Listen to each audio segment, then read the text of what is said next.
Alguns alunos têm reclamado do áudio das gravações. Eu vou procurar falar mais alto, mas eu não tenho muitos recursos aqui para melhorar esse áudio. Então, uma coisa que faz melhorar bem é você ouvir, assistir a videoaula com fone de ouvido. Use fone que vai melhorar bastante, tá? Eu vou tentar melhorar aqui. Peguei um fone aqui, um microfone de melhor qualidade. Então vamos lá. Nós continuando a parte de dimensionamento de engrenagens, nós vimos a parte de dimensionamento pela resistência. Agora tem um segundo critério que nós vamos utilizar, vou apresentar por quê, que é o critério da pressão de contato. Então é um novo critério que nós vamos usar no dimensionamento das engrenagens. Então nós sempre vamos usar os dois critérios. Faço o cálculo pelo critério da resistência, aí vou achar um módulo. Faço o cálculo pelo critério da pressão de contato, acho um outro módulo. Aí vou usar o maior módulo entre os dois calculados, entre os dois critérios, descarto o outro, para poder fazer o dimensionamento. Então vamos lá. Dimensionamento de engrenagem cilíndrica de dentes retos pela pressão de contato.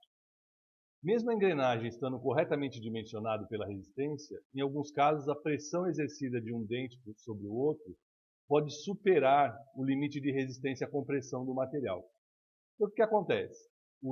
A engrenagem foi dimensionada de acordo pela resistência, só que o limite de resistência à compressão é superado na hora que você faz a transmissão do torque e da velocidade.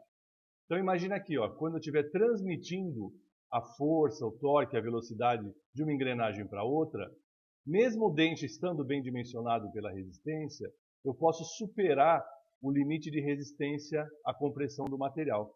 E isso pode ocorrer em problemas. Essa situação pode causar o desprendimento de material do flanco do dente, fazendo aparecer buracos. Isso diminui a vida útil da engrenagem. Aqui tem uma foto com algumas dentes de engrenagem onde aconteceu esse problema. Ele é chamado de pitching. Pitching dá uma tradução de cratera, crateramento, não fica uma coisa muito que se entenda. Mas tem um desprendimento do material e vai aparecendo um monte de buraquinhos no dente e isso diminui a área de contato, diminui a vida útil da engrenagem. É fácil entender isso se você lembrar, por exemplo, no asfalto. Você deve ter visto alguma rua asfaltada que o asfalto começa a se desprender, vai formando um buraco e vai saindo aquele pó, né, devido ao asfalto foi excedido o limite de resistência dele. Então, quando eu faço um caminhão muito pesado, a compactação do asfalto, ela desprende e ele volta a virar um pó. Então, é mais ou menos o que acontece no dente da engrenagem. Então, nós temos que fazer um dimensionamento considerando essa situação. Ok? Vamos lá. Então, usando uma equação de Hertz sobre o estudo de pressão de contato entre dois cilindros que rolam sobre si, nós vamos chegar na seguinte equação. Nós buscamos uma equação que foi feito um estudo por Hertz, de dois cilindros que rolam sobre si, que é o movimento que é feito dos dentes da engrenagem. Então, olha, ele tem essa equação que trabalha fazendo um comparativo de um volume, que a gente vai chamar de volume de resistência. Por que eu sei que é um volume? Se você pegar um lado aqui da igualdade, você tem a largura B do dente e diâmetro primitivo do pinhão ao quadrado. Então você tem, vamos dizer que tudo isso aqui é centímetro, né, para ficar igual a pressão e o momento torçor. Então você tem centímetro vezes centímetro ao quadrado dá centímetro ao cubo. Então aí você tem um volume. Tá? Essa relação de tensões irá determinar o que chamamos de volume de resistência. Assim podemos avaliar os limites de resistência à pressão de contato entre o dente da engrenagem menor, que é o pinhão, com o da maior, que é a coroa, durante a transmissão. Avaliando cada componente da equação. Se eu pegar aqui os componentes da equação, trouxe ela de volta, vou avaliar cada parte dele para vocês. Então, B, largura do dente, né, isso a gente já viu lá na geometria, e a largura do dente vai ser sempre o diâmetro primitivo 1, que é o diâmetro primitivo do pinhão. Essa largura vale para as duas engrenagens. Então, a largura do dente é o diâmetro primitivo do pinhão, que também é o módulo vezes o número de dentes do pinhão. Tá? Então, eu vou substituir aqui o módulo vezes o número de dentes do pinhão. Então, vamos ver nas partes da equação. Aqui, diâmetro primitivo ao quadrado do pinhão Então eu tenho diâmetro primitivo do pinhão ao quadrado, vai ser módulo vezes número de dentes do pinhão, duas vezes, né? Ele está ao quadrado. O resto da equação eu vou só apresentar, mas nós não vamos mudar nada. Esse F é um fator de relação de contato entre os dentes do pinhão e da coroa. Tem a fórmula aqui como calcular ele. Ó. Esse F ele relaciona o material da engrenagem 1, que é do pinhão, com o material da engrenagem 2, que é a coroa. O que é esse E? Esse E é o módulo de elasticidade do material. Então, o E1 é o módulo de elasticidade do material do pinhão e E2 da coroa. O alfa é nosso ângulo de pressão, que é 20 graus. Aí eu tenho como calcular o F, para entrar com ele na equação. Momento torsor. Momento torsor também não é novidade. Nós calculamos o momento torsor com essa constante, potência em cavalos, velocidade angular em RPMs, e aí sai o momento torsor em quilograma-força vezes centímetro. Só lembrar que vamos usar sempre os dados do pinhão, tá? Que é a engrenagem menor. Pressão admissível ao quadrado. O que é essa pressão admissível? É uma equação à parte. Você tem que calcular essa pressão admissível antes de jogar aqui na fórmula do dimensionamento. Então, essa pressão admissível elevada ao quadrado, como é que calcula ela? Não ao quadrado. A pressão admissível, você vai calcular com essa constante, vezes HB. HB seria a dureza Brinell do material do pinhão. Sobre esse W elevado a 1/6. É a mesma coisa que raiz sexta de W. Então, ó, HB é a dureza Brinell do material do pinhão. Quando você pegar uma tabela de dureza Brinell, ela vai dar um valor que está em quilograma-força por milímetro quadrado. Esse valor você entra direto aqui na fórmula, tá? A constante já vai transformar a pressão para quilograma-força por centímetro quadrado.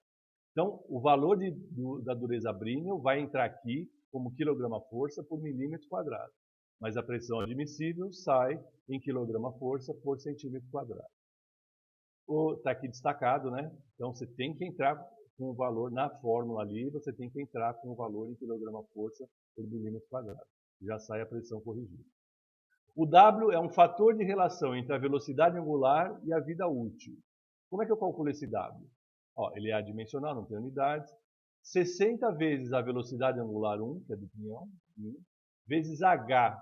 Esse H é uma estimativa de horas que você vai colocar para a sua engrenagem. Então, todo elemento ele tem uma vida útil calculada ou estimada. Aqui, no nosso caso, nós vamos estimar essa vida útil da engrenagem. 8.000 horas, 10.000 horas, 20.000 horas. Então, nós vamos estimar uma quantidade de horas que ela vai durar. É esse fator H. E sobre 1 milhão, né? Ou 10 a 6. Opa, lá. Então, o H é a vida estimada em horas. Okay? Continuando aqui, temos esse I barra, é o fator da relação de transmissão. O I nós já conhecemos, que é a relação de velocidades da transmissão. No caso das engrenagens, o I vai ser o número de dentes do pinhão sobre o número de dentes da coroa. Aí simplifica a razão ali para ter a relação de velocidade. Esse I barra, né, o I com o traço em cima, é o fator da relação de velocidades. Como assim o fator? Vou dar aqui dois exemplos. Se a relação de velocidades for uma relação de redução, ó, 1 para 2. Então, o I barra é sempre o fator que é o número diferente do 1. Então, aqui o fator, nesse caso, do relação de velocidades 1 para 2, o I barra, que é o fator de relação de velocidades, vai ser o 2. Se for uma ampliação, a relação de velocidades 3,5 para 1. Então, a relação aqui, o fator da relação de velocidades, vai ser o número diferente do 1, que é o 3,5. Tá? Então, o I barra entra aqui direto, no caso aqui, ou 3,5 entra aqui e aqui, ou 2 entra aqui e aqui. É sempre o fator da relação de velocidades que você vai pegar. Provavelmente você vai ter que calcular o fator, a relação de velocidades, para depois tirar o fator. Então, substituindo aquela largura B da equação por diâmetro primitivo 1, que é módulo vezes número de dentes, e substituindo o diâmetro primitivo 1 ao quadrado, que é o módulo vezes número de dentes, são duas vezes, ó, não vou mexer nada nesse lado da equação. O que eu tenho aqui? Eu tenho o módulo aparecendo 1, 2, 3 vezes. Então, módulo ao cubo. E tem o Z1, que é o número de dentes do pinhão, aparecendo 1, 2, 3 vezes também. Então, desse lado vai ficar módulo ao cubo vezes Z1 ao cubo. Se eu passar o Z1 para o lado de lá, e o cubo do módulo também para lá, vai ficar a raiz cúbica, aqui ó. Então eu tenho o módulo ao cubo vezes o número de dentes do pinhão ao cubo. Eu tenho 3 vezes aparecendo cada um. Se eu passo o Z1 para cá, ele vai vir aqui embaixo como Z1 ao cubo. Se eu passo o cubo do módulo para lá, vira raiz cúbica. Então como é que vai ficar a equação? Na verdade, se o Z1 estiver dentro da equação, como ele está ao cubo, embaixo de tudo aqui, eu posso tirar ele da equação. Raiz cúbica do Z1 ao cubo, ele sai fora da equação. E o cubo que estava aqui no módulo vai abraçar todo o restante da equação. Ó. Então aí o cálculo do módulo pela pressão de contato vai ser esse daqui.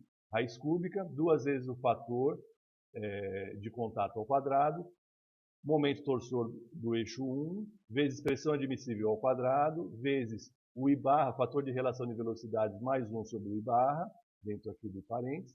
Calculo toda essa raiz cúbica e embaixo divido pelo número de dentes do pinhão.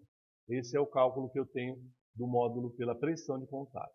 Vamos lembrar que esse módulo é dado em centímetro, já que a pressão está em quilograma-força por centímetro quadrado e o momento torsor está em quilograma-força vezes centímetro. Então esse módulo eu preciso converter depois para milímetro. Eu fiz aqui uma tabelinha com alguns valores de F. Usei aquela fórmula lá de trás. Se você quiser calcular de outros materiais, basta você pesquisar aí quais são o número E lá, né, que é o fator físico lá da fórmula, e aí você calcula e determina o fator F. Mas aqui eu já calculei o módulo de elasticidade, o fator E. E aqui eu já calculei de alguns materiais, pinhão de aço, coroa de aço, pinhão de aço, coroa de ferro fundido, bronze, nylon. Você tem algumas opções aqui já calculadas. Pode rever o cálculo se você quiser também. Então deixei alguns tópicos aqui para você aprofundar os estudos. Módulo de elasticidade, faz uma revisãozinha do que é, né? Dureza Brinell, vê lá, vê algumas tabelas, vê como é que como é que determina essa dureza. Materiais de engrenagens, vida útil, uma coisa é fazer uma pesquisazinha rápida e aprofundar aí os estudos. Então é isso aí nessa aula de hoje.